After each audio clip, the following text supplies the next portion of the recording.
Hi folks, how's it going? It's time for another GG weekend preview in association with Novibet this week. £25 free bet for all new customers who join Novibet. They are a bookmaker who've just started betting in horse racing, so take a look at their markets. They've got loads of stuff there, and like I say, new customers up to £25 free bet. T&Cs below the fold. With me again this week is the man. Asked me, said, how are you feeling last week? Oh, great, great. I'm off to Barcelona this week with the winnings, so wow. What more can be said? Let's just recap quickly.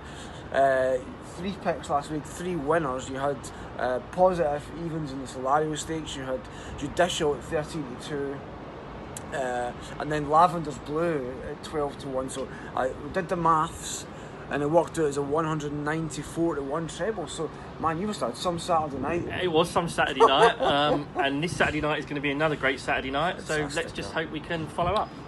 Just be careful in Larambos. It's quite, just please, especially if you're carrying loads of cash, which I expect it is after last week. But anyway, let's move on. Another week, the pressure's back on you. People following you now. We've got to be quick here. The September Stakes, we're looking at that.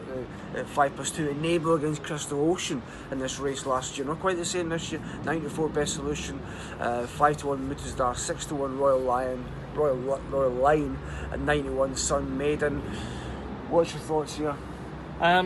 I'm going to take on Best Solution. I like the horse, Group 1 performer, finished 8th in the Melbourne Cup last year. Princess of Wales won it last year. Yeah, great run in the Melbourne Cup, actually blew the start, finished 8th, unlucky. But I'm going to take 2 against him. Right. The more fancied one is Royal Lion. Sure. Won the November handicap last year, only 1 run this year behind El Cam. That form's stacking up well. So for win purposes, he's probably the bet. But each way at around 25-1, I like a horse called Worth Waiting. She's been found out at Group 1 level recently, but she returned and won the Dahlia Stakes at Group 2 level at Newmarket back in May. As I say, probably not up to higher class, but this is actually a drop in grade for her. And 4th in the Nassau, not a bad result. 4th in the Nassau. Yeah. She's only got beat a few lengths by Coronet last time. I mean, she's massively overpriced at 25-1 each way. That's a big price. 25-1, worth waiting for a horse who, like we say, won the Dahlia Stakes in Newmarket on Guineas weekend, and then a very decent run in the Nassau Stakes. That's a big price. We'll move on to the Old Borough Cup, the 3:35 1 mile 6 at Haydock. 6-1 favourite is Corelli at the moment. It's an amazingly consistent horse, first or second and 6 at its last 8 races. And then you've got the likes of Shun, All Right Sunshine, Melting Dew at 10-1 as well. But you fancy something else? I do. I fancy Blakeney Point. Sure. I think it's about 12-1 at the time of filming. He finished 5th in last year's Ebor. Really solid run. As it's going to be soft ground probably at Haydock, and he's won twice on soft ground, including at listed level. If you have a look at his last 2 runs, just look at him.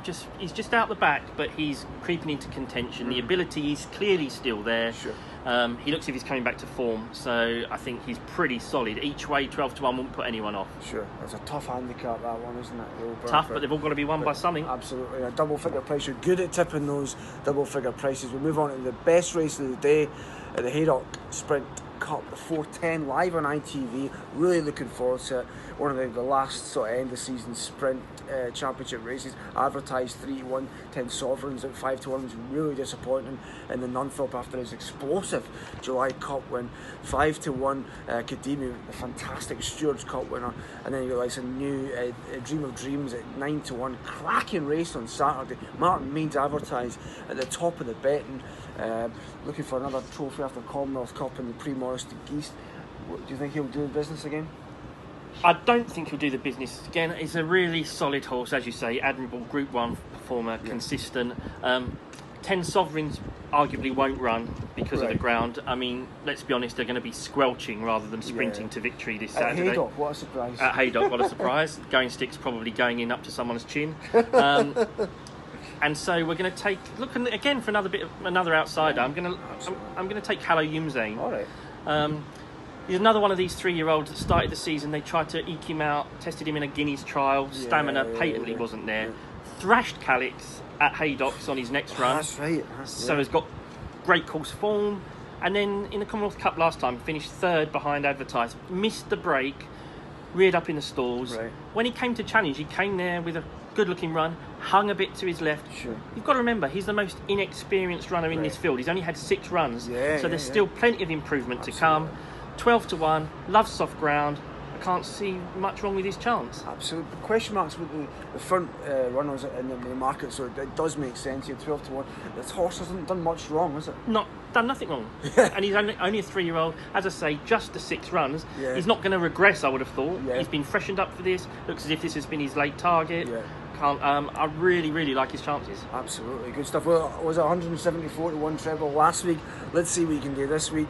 You're off to Barcelona, spread your winnings from last week. Have a great time, and we'll hear you shouting for Barcelona if you get another treble up here. But I think now it's getting a bit nippy up here, so let's head back down to the office.